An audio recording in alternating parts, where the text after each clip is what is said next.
समय समय जैसे कि काई सा जमता जाता है, दिन ब दिन होता जाता है और गहरा हरा और फिसलन भरा और नम और साफ करने में मुश्किल। रातें ऐसी स्याह हैं कि उनमें डुबोकर कलम लिखा जा सकता है कभी न खत्म होने वाला महाकाव्य। मैं रात भर लिखता हूं जो पन्ने, सुबह इतना तेज आता है सूरज की जलकर हो जाते हैं खाक।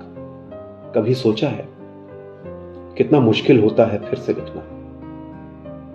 इतना सूखा है कि खत्म हो चुकी हैं लाशें भी, और गिद्धों ने खाना शुरू कर दिया है एक दूसरे को। ऐसे में एक नन्हा बच्चा जाने कहां से निकल पड़ता है। गिद्ध आपस में लड़ना छोड़ दबे पांव बढ़ते हैं बच्चे की ओर। बच्चा बच्चा बढ़ पड़ता है उनकी ओर समझ के खिलौना। कवि कवि कितना अभिशप्त है कि देख सकता है ये सब और सुरक्षित है। आंखें भी नहीं भीग सकता क्योंकि कुछ लिखना है, और रात की कविताएं सुबह सूरज जला चुका था। मछलियां जब मरी तो इंसान सारा पानी पी चुका था। उसके बाद भी हुआ पानी के लिए ही महायुद्ध। एक दूसरे को मारकर विजयी हुए मनुष्यों ने कर ली आत्महत्या सूखे हुए कुओं में कूदकर, और उनके घरों में काई जम आई है। काई संकेत होती है कहीं पानी है आसपास। पानी जीवन का संकेत होता है। गिद्ध और बच्चा अब एक दूसरे के आमने सामने है। काई और सूरज एक दूसरे के, मनुष्य और सभ्यता भी एक दूसरे के आमने सामने खड़े हैं। इन सब में सबसे पहला अंत कवि का होगा।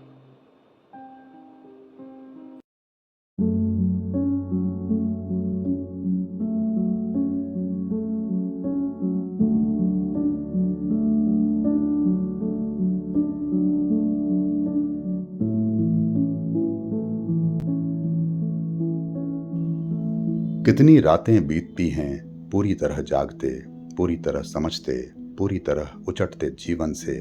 सुबह आते आते आप बीत जाते हैं।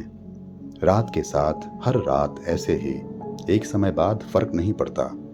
कितने दिन सुखा जाते हैं, फिर वैसे ही स्वप्न, फिर वैसे ही आंसू, फिर वैसे ही पानी, फिर वैसे ही सूख जाते हैं भाव। स्वप्न के साथ हर दिन वैसे ही, एक समय बाद फर्क नहीं पड़ता। कितनी शामें उदास अकेले बैठे चांद देखा करती हैं, साज देखा करती हैं, किताब देखा करती हैं। ढल जाते हैं शराब सा हम, उम्र की आंखों में बाल सा पड़ते। हर शाम वैसे ही, एक समय बाद फर्क नहीं पड़ता। एक समय बाद पड़ता है दौरा खुद को साबित करने का, पड़ता है मौका मिलने का किसी पुराने से, पड़ता है धोखा दरवाजे पर आहट का, पड़ता है खलल हर छोटी खुशी में, पड़ता है नमक अंदाज से ज्यादा, पड़ता है याद उम्मीद से कम, पड़ता है पता कि समय सबसे शातिर है, पड़ता है गले एक कोई बिसरा हुआ सपना। एक समय बाद बस फर्क नहीं पड़ता है।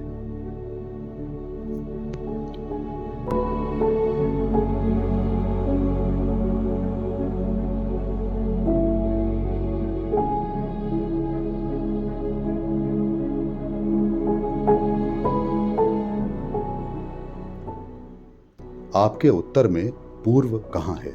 वहां कोई नहीं जाता करियर बनाने। करियर बनाना है तो वहां से आना होगा, कहीं सुदूर उत्तर या दक्षिण या पश्चिम या मध्य या किसी भी दिशा में जिसे वहां के लोग गर्व से कहते हैं देश। तैयार होकर कि स्वीकार कर लो हर नाम, हर काम, हर नजर, हर भेद, हर हाथ और हर बात। करियर बनाकर सुदूर उत्तर, पश्चिम, मध्य, दक्षिण वाले जाते हैं वहां डिटॉक्स करने। कितना मनोरम है ना, कितना सुंदर, कितनी हवा साफ है, कोई प्रदूषण नहीं। अरे उस नदी के पानी में तल दिखता है, बारिश में अद्भुत है। हम तो इस बार छुट्टियों में गए थे, तुमको भी जाना चाहिए। धान के सीढ़ीदार खेतों में गीत गाने से सरोंग उतारकर सेना भवन के बाहर खड़ी औरतों तक इतना कुछ ध्वस्त होता रहा, अंदर और बाहर। कि ब्रेख्त की भाषा में कहें तो भेड़ों ने गड़ड़िए से नाराज होकर भेड़िए को चुन लिया।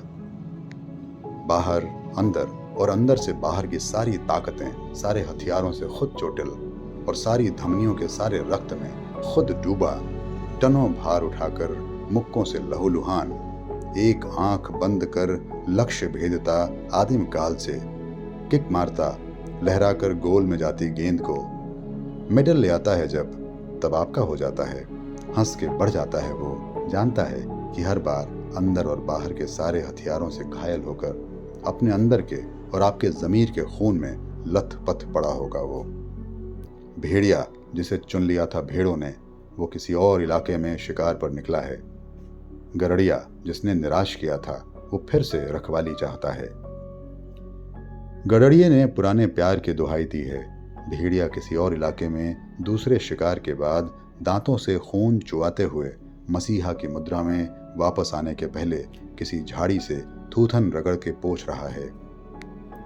पूरब की दुहाई देने वाले एक प्रायद्वीप में, सुदूर उसी इलाके में, आपके सुविधापूर्ण अपार्टमेंट में रखे टीवी सेट से कुछ हजार और आपके जहन से कई प्रकाश वर्ष दूर एक जले हुए गांव में पड़ा एक रेडियो सेट बज रहा है। गीत के बोल हैं, हम पूरब हैं, पूरब वाले हर जान की कीमत जानते हैं। जम्बू द्वीप पूरब में है।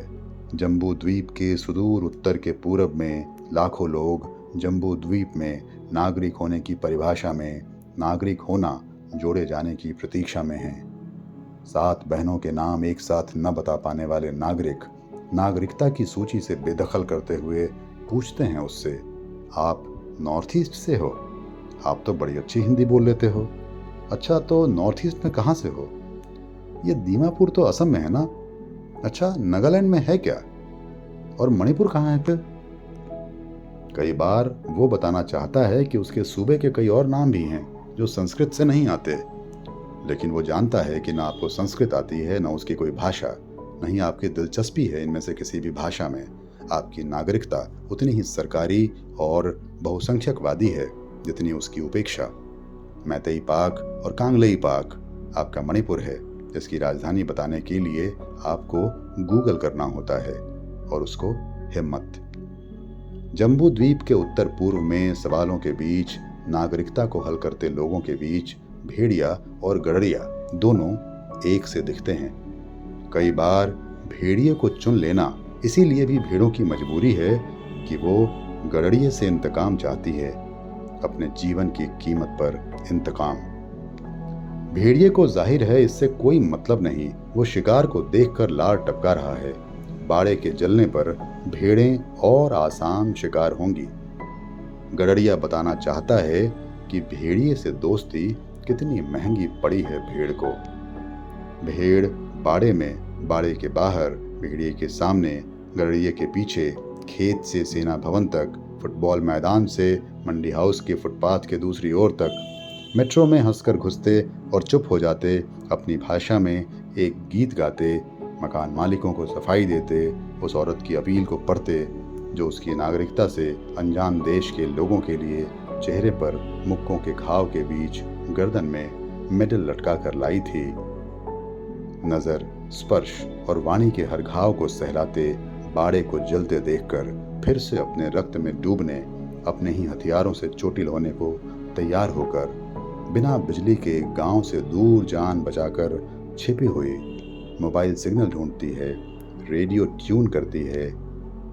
भेड़िए की नासिका से निकली ध्वनि में एक सरकारी योजना से विकास के सपने के बाद पूरब की दुहाई देने वाले एक प्रायद्वीप में, सुदूर उसी इलाके में, आपके सुविधापूर्ण अपार्टमेंट में रखे टीवी सेट से कुछ हजार और आपके जहन से कई प्रकाश वर्ष दूर गीत बज रहा है।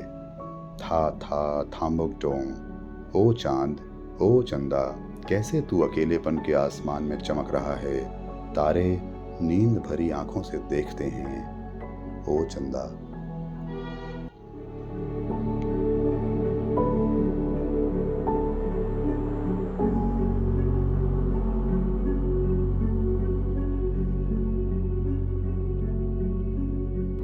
तानाशाह। तानाशाह ने तय किया है उसे संसद में तानाशाह न कहा जाए। तानाशाह की छाती के सब इंच घटकर शब्दों के विन्यास में सिकुड़ गए हैं। 4 अक्षर से सहमा तानाशाह अभी दुनिया को धमका कर निकला है अपने मोबाइल से और सुरंग में लगे कैमरों की जांच करवा रहा है। उसके सुरक्षाकर्मी एक दूसरे को देखकर मुस्कुराते हैं। तानाशाह की तस्वीर वाले अखबार पर अभी रोटियां रखकर खा गया है एक बूढ़ा फकीर और एक बच्चे ने हटाकर उसकी स्पीच लगा लिया है कार्टून चैनल। एक युवती ने सुरंग के बाहर दीवार पर कोयले से लिख दिया है तानाशाह।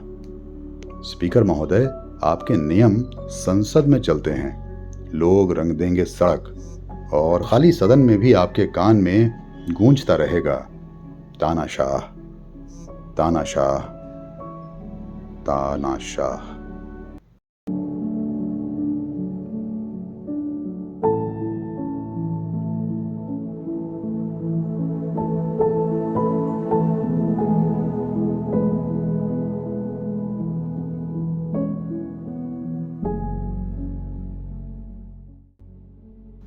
सदन में सभापति। हाथ बांध कर रहो, जुबान थाम कर रहो, कुछ न बस सवाल कर, बस सलाम कर रहो। आ रहे सदन में हैं माननीय सभासदों, माननीय सभापति। प्रश्नकाल बंद है, शून्य काल बंद है। सभापति के अधर पर स्माइल मंद मंद है। मृत्युलोक तुच्छ है, तू ढूंढ बस अब सदगति। आ रहे सदन में हैं माननीय सभासदों, माननीय सभापति। हो जो अनाचार है, राजा अय्यार है। तू जो होशियार है, तो विशेषाधिकार है। चेहरा निर्लिप्त है, पेट की है व्याप्ति। आ रहे सदन में हैं माननीय सभासदों, माननीय सभापति। रूठ गया राजा तो राजदंड ठोकेगा। राजा मुस्काएगा, दरबारी भौंकेगा। सोच मत, बोल मत, प्रयोग कर न तू मति। आ रहे सदन में हैं माननीय सभासदों, माननीय सभापति। गाली मर्यादा है, गुंडों का वादा है। शब्द हैं ये राजा के, बोल रहा प्यादा है। आधा भी ज्यादा है, अल्प में ही है अति। आ रहे सदन में हैं माननीय सभासदों, माननीय सभापति। लोकतंत्र है यही, वेद मंत्र है यही। है यही स्वतंत्रता, पंचतंत्र है यही। है महान, है दुकान, न्याय की लो आरती। आ रहे सदन में हैं माननीय सभासदों, माननीय सभापति।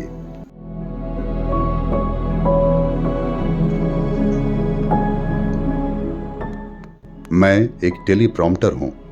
मेरा नाम आप नहीं जानते, लेकिन मैं सब जानता हूं आपके बारे में। मैं जानता हूं कि कैसे आंकड़े बदल दिए जाते हैं, कैसे पलट दिए जाते हैं फैसले। मौत के आंकड़ों को कम करना, रोजी के आंकड़ों को बढ़ाना, आखिरी वक्त में सच की जगह आधा झूठ लिख देना, रोज देखता हूं मैं। मैंने देखा है मोबाइल उठाकर रोती एंकर को, ब्रेक खत्म होते ही नकली हंसी हंसकर आपका स्वागत करते शो में। देखा है मैंने आपके चहेते पत्रकारों को अटकते, भूलते, फीके पड़ते और चिल्लाते मातहतों पर गंदी गालियों के साथ।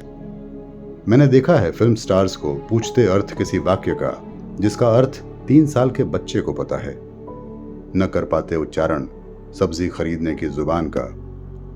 मैंने देखा है कि कैसे आखिरी वक्त में खबर को आपके लिए से आपके खिलाफ में बदला जाता है, कैसे आपको आपके खिलाफ खड़ा कर देने की साजिश एक दिमाग से, एक मुंह से और एक कीबोर्ड से मेरे चेहरे पर आती है।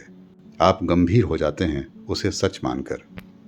मैंने देखा है बाढ़ को बारिश, सूखे को सिंचाई, महामारी को महोत्सव, गरीबी को गर्व, बेकारी को बलिहारी, भ्रष्टाचार को भलाई, विनाश को विकास, और आपको सिर्फ कान और हाथ में बदलते। कान जो सिर्फ सुनते हैं, हाथ जो सिर्फ ताली बजाते हैं। मैंने थाली और दिए की महिमा को, भूख और लाचारी को शोर और आग में धुआं होते देखा है।